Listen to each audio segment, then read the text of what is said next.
Hey everybody, it's Kneecap here, and in this video I have my Retribution Paladin PvE DPS guide for patch 9.2. As always with these videos, I like to have a few disclaimers at the front. Number one disclaimer is the best thing you can ever do for your character is to simulate it personally. However, I do know that some people don't like to simulate their characters and get that far into it. They just kind of want to know a general way to play the character. And so I try to keep both those groups happy. If you hear me say something really basic, then it probably isn't for you. If you hear me say something that sounds a bit elitist or something like that, then you can probably forego that and just, stick with what you like to do. No judgments here. Also, on the whole simulation front, this will be heavily weighted on simulations because as I'm making this video, there's not a lot of rep paladins with 4 pieces, and there is nobody with double legendaries yet. But this video will be from the perspective of having a 4-piece and double legendaries, as that will be what most of the patch is. If you are interested in knowing exactly how to play rep paladin as of this moment, so without any of your tier set bonuses, which you might have a 2-set or something like that, without any tier set bonuses or double legendaries, you can actually watch my 9.1 guide and it'll be perfect information for you there. Nothing has really changed. The only thing that's changing things up is these double legendaries and are these tier set bonuses. The last little disclaimer here is that this will be from the Kyrian Covenant point of view. I find it to be a little bit I don't even know the word, but just too much. I find it to be too much to try to do multiple covenants in one video. It's confusing and it's just not productive. So this one, Kyrian is the overall best covenant for Rat 9.2. You can obviously switch your covenants freely now, and I do, as of now, plan to do a Necrolord video at some point, but that'll be a separate video. Okay, so let's go ahead and get started now, now that the disclaimers are over. First of all, let's go ahead and start with talents. Let's keep in mind, once again, that this is assuming you have 4-piece and double legendaries. This is going to change our talents up a little bit. It also makes them pretty static. They are already a little bit static anyways, but this makes them even more static in some ways. In the first row, no matter whether it's single target or multi-target, you're pretty much going to be using Zeal here. This is just the best talent as far as simulations go. For single target, Righteous Verdict is very close to Zeal. But Zeal's just the best talent. I was going to try to say something for maybe more of a casual player, but I would say just try to stay close to the boss and just use Zeal here. In the next row, Blade of Wrath, this ability directly coincides with the tier set bonus. This is always going to be the best talent in this row. Even on multi-target, even heavy AoE, Blade of Wrath is the best.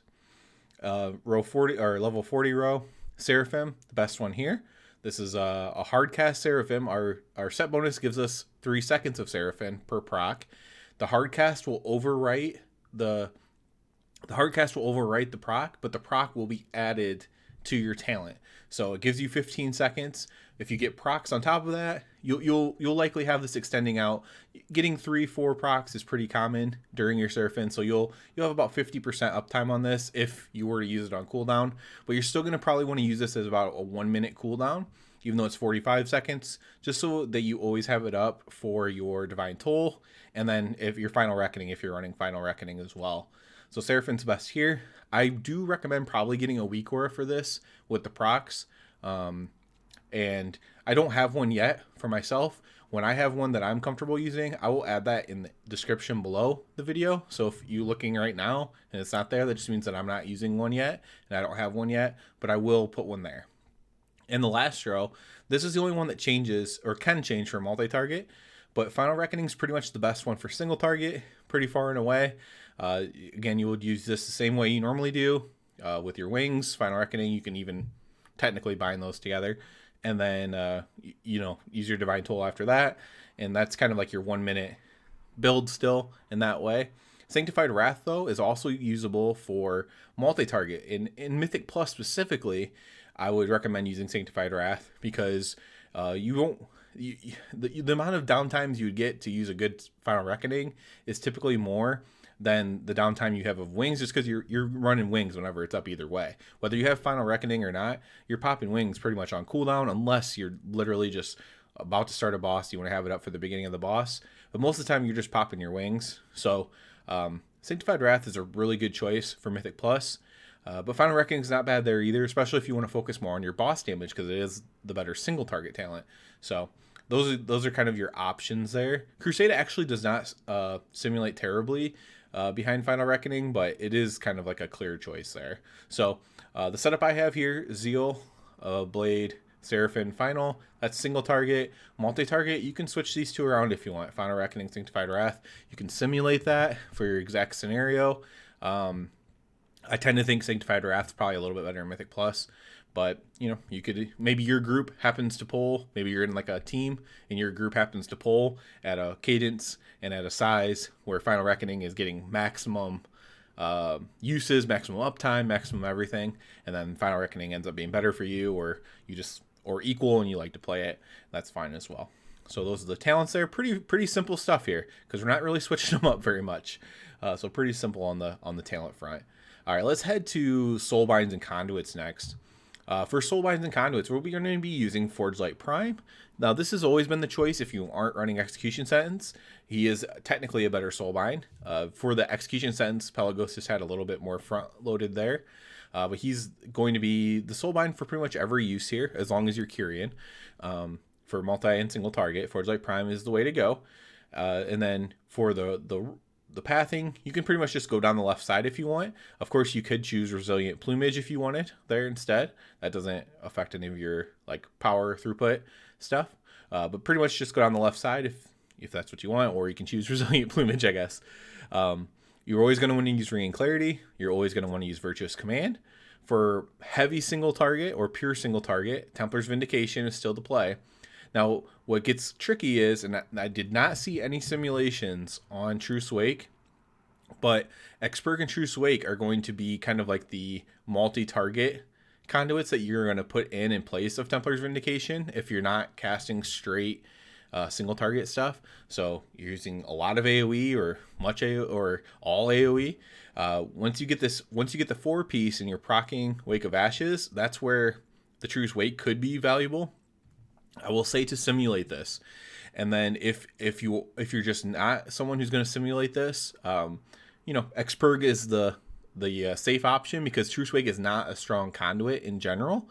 But if you're getting enough procs of it, that's where I could see it, getting up to Expurg's level, because Expurg is a good conduit. So you'll have to simulate that for multi-target uses there. So that's up to you if you want to know for sure which one is the best. I do not have any simulations yet on this, so. Unfortunately, that's a bit of a question mark there for me. I tend to assume kind of Expurg might be the best one, but I don't know, because you're not getting as many Blade of Wrath because you're getting Wake of Ash procs instead. It's one of the two.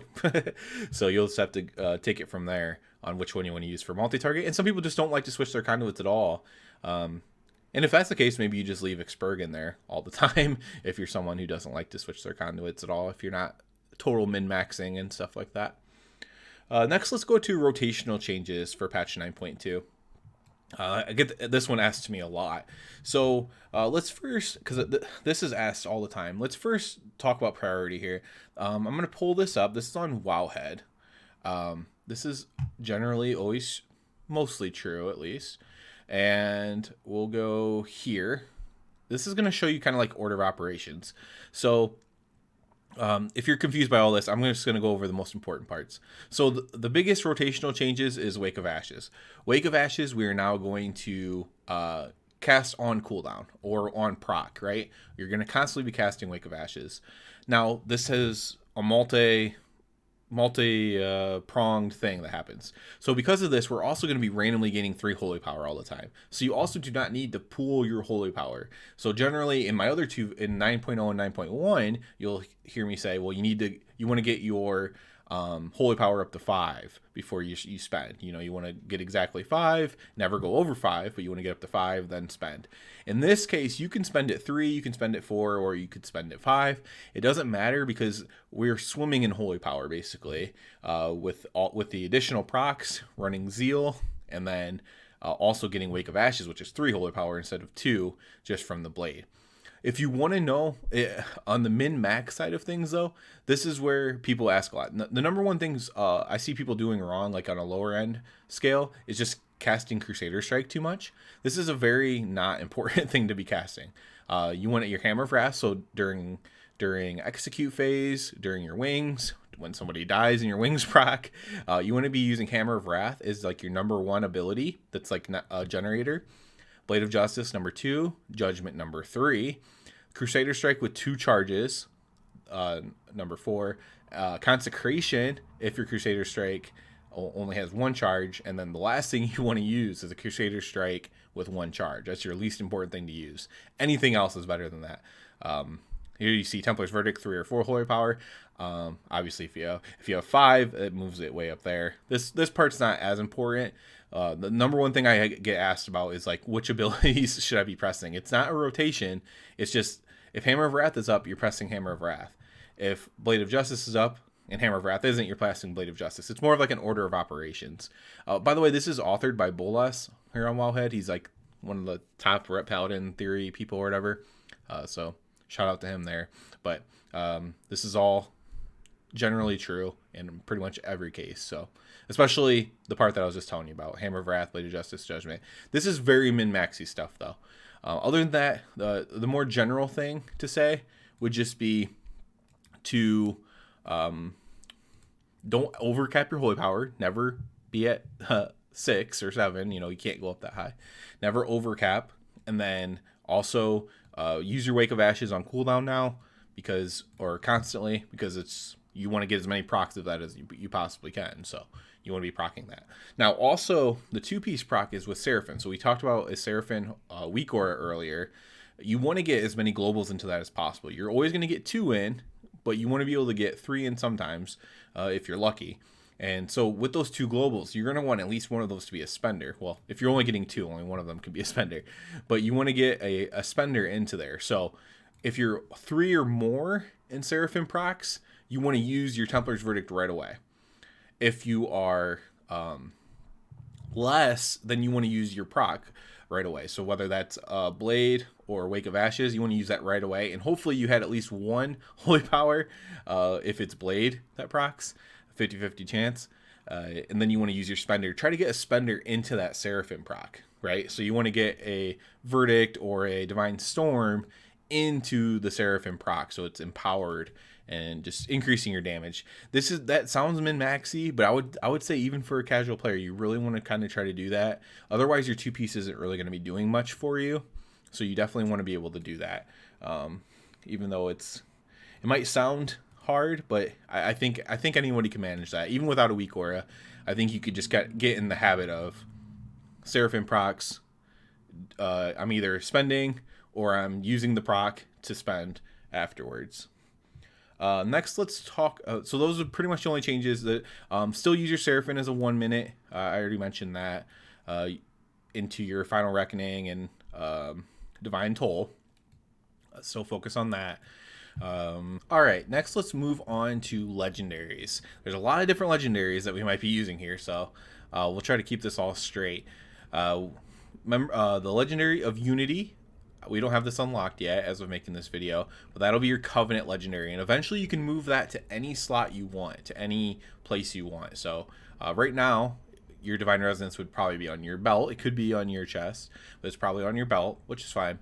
But for the purpose of this video, we're going to be talking about Divine Resonance. But if I say Unity or Covenant, I just mean Divine Resonance. That's what is going to be for this video. So for single target, we're going to be pairing that with Final Verdict. So this is a straight single target. So think of like Skolex or whatever in the raid, right? There's multiple single target bosses in this raid. But if you're straight single target, you're going to be Final Verdicting with Divine Resonance. It's not even close. This is the most straightforward one. If you're using single target, your Divine Resonance and your Final Verdicting. It's extremely straightforward. It's by far the best thing, and there's no in between about it. Now, for straight multi-target, this becomes a little bit more kind of like an in-between thing, right? If you're straight multi-target, so you're talking like the Dreadlords, the Prototype Pantheon, you know, and in some ways Mythic Plus is a lot of multi-target except for the bosses, right? You can run Tempest of the Lightbringer with your Unity. You could run Vanguard's Momentum or you could run Magistrate's Judgment. Now, a lot of this is preference, right? So for straight multi-target, I would say use Tempest. If that's all you're doing, if you're never casting a Templar's Verdict, if you're literally not going to cast a Templar's Verdict, then just use Tempest as a Lightbringer. It's very good. The getting the extra range on the Divine Storm as well, at least the up to 20 yards in front of you, that's actually really helpful as well. But Tempest as a Lightbringer, for straight AoE, I would say still use this one to pair with your Unity, which is what you would assume. However, and I guess, the reality is Vanguard's Momentum actually sims slightly higher than it, but this is a lot more min-maxing. So you're keeping an active buff with your Hammer of Wrath for Vanguard's Momentum to do damage, whereas with this you just have to press your button, right? So this simming slightly higher than this, but this taking skill, and this taking no skill, which one's better? I tend to say Tempest of Lightbringer is probably better, just because, again, there's no skill for it whatsoever. Now, if you are truly min-maxing, according to the simulations, Vanguard's Momentum is better. You can try it out for yourself. You can simulate your own character and see if that's the case for your character. But that is the case. I said Magistrate's Judgment, but I meant that. I did not actually mean that for straight AoE. So single target, straight single target. Covenant Legendary Resonance with Final Verdict. Straight multi-target, Covenant Legendary with Tempest, or Vanguards if you want to go that way. That's up to you. I would highly suggest simulate this and testing it out yourself. I'm going to go with Tempest. For both, so you are casting Verdict and you're casting Divine Storm in the same fight. So this could be Mythic Plus. This could just be a boss where there's some ads, but a lot of it's single target. This is where, again, you either have Vanguard's Momentum or this is where you have the Magistrate's Judgment choice. Again, the Vanguards, there's also Of Dusk Till Dawn is good in this situation. Relentless Inquisitor is good in this situation. So you actually have 4 legendaries that are good for this exact situation. Yeah, so this is a lot based on choice. Now, simulations, we'll just pull up the simulations for this one. I think this is the one to pull up simulations on. Let's go to legendaries. Pull this up. Oops. All right. So that's on single target. You can see Final Verdict. This is Hectic Agcleave. Okay, so they don't have the multi. They don't have the on this one. They don't have the multi thing. So it actually doesn't help that much. Okay. So you can see here though that Tempest of Lightbringer does simulate, or Vanguard's Momentum does simulate just ahead of Tempest of Lightbringer for straight AoE. Now for multi-target though, or for single target plus multi-target, like we were just talking about, Mythic Plus, bosses with ads that die, and then you go back to single targeting. Vanguard's Momentum is still good. You still want to manage that buff. I'm probably going to go with Magistrate's Judgment. We'll see. Of Dusk Till Dawn is not terrible either. I'm probably going to go with Magistrate's Judgment here personally for bosses like this. Again, it's just easy to play this way. It actually feels really good with the set bonus. You're already swimming in Holy Power, and this makes you swim even more in Holy Power. But if Vanguard's Momentum is just like, if I look at the charts and I see, oh wow, this is just better, then I would, just play with that and manage my active buff. But Magistrate's Judgment is probably what I'm going to go with here for now. Relentless Inquisitor is actually also good for this. So the things I said about them all being good is true, but it's just the simulation thing was not on that page that I was on, so I'm not going to worry about it. So for single target, one more time, let's go through it one more time to keep it straight. Single target, Final Verdict. Straight multi-target, Tempest Lightbringer or Vanguard's Momentum. That's your choice, depending on your playstyle, depending on your skill level.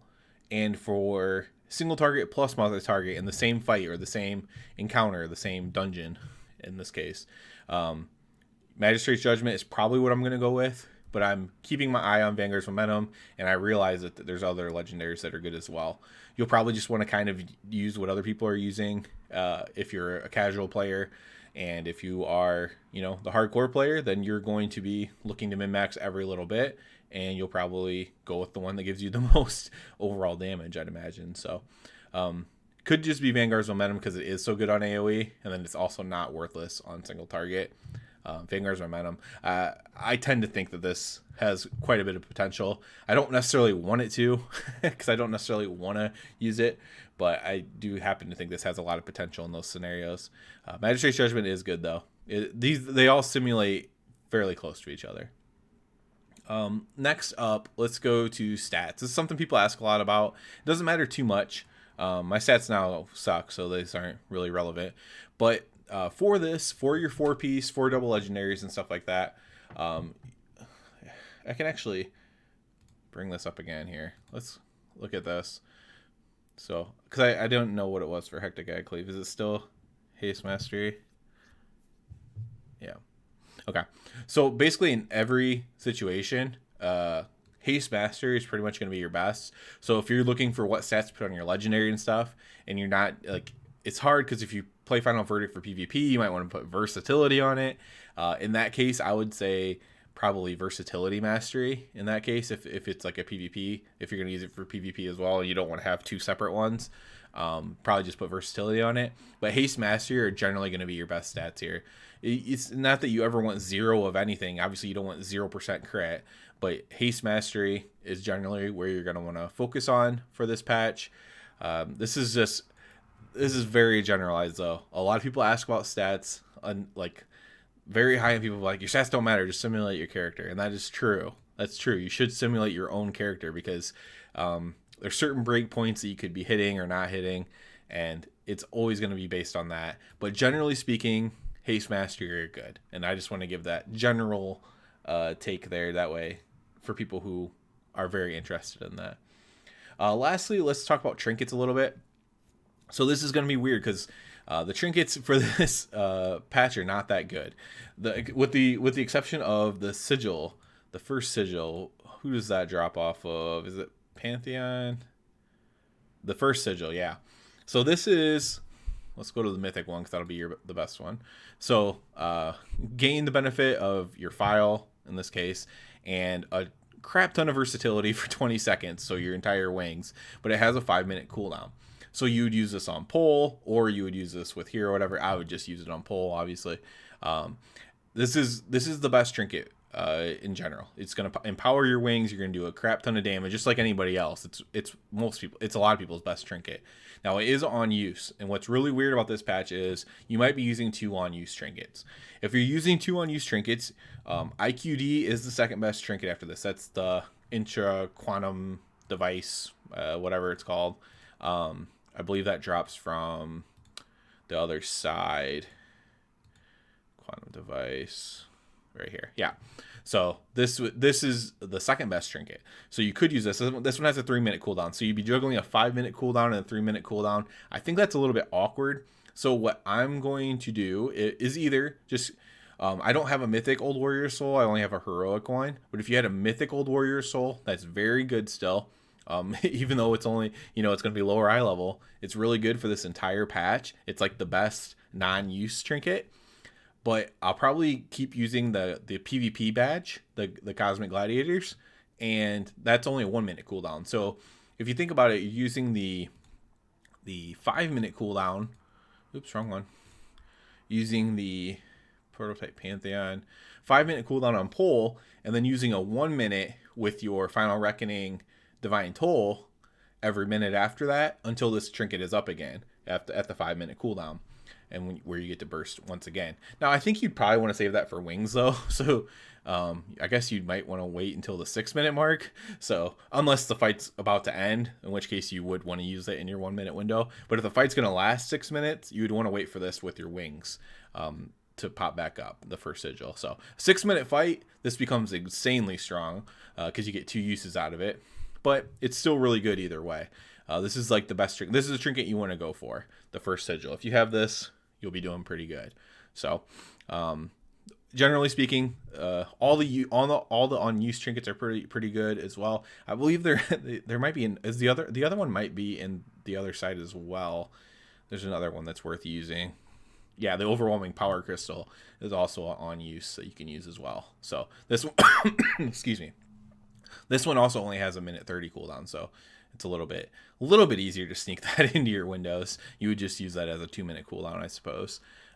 with the first sigil if possible. So I'm kind of tentatively planning on using sigil with the PvP trinket though. That's kind of my tentative approach. But if I see that the IQD is working really well with it, you know, maybe I'll give that a shot as well.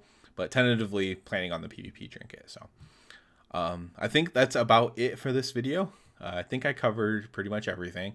Hopefully everyone has good luck getting their tier pieces. Get those as soon as possible. Get your 4 sets. We'll all unlock our double legendaries here in a week or so, just over a week. And good luck to everybody. Hopefully the ret can stay decently strong. We're kind of in the middle right now ish. I could see that falling, but hopefully we can stay strong with this and, you know, maximize our potential and not be at the bottom of the list. I'm a little bit more positive than I was before, but we'll see once all the numbers are in. I guess we'll see at the end. There's not much we can do about it.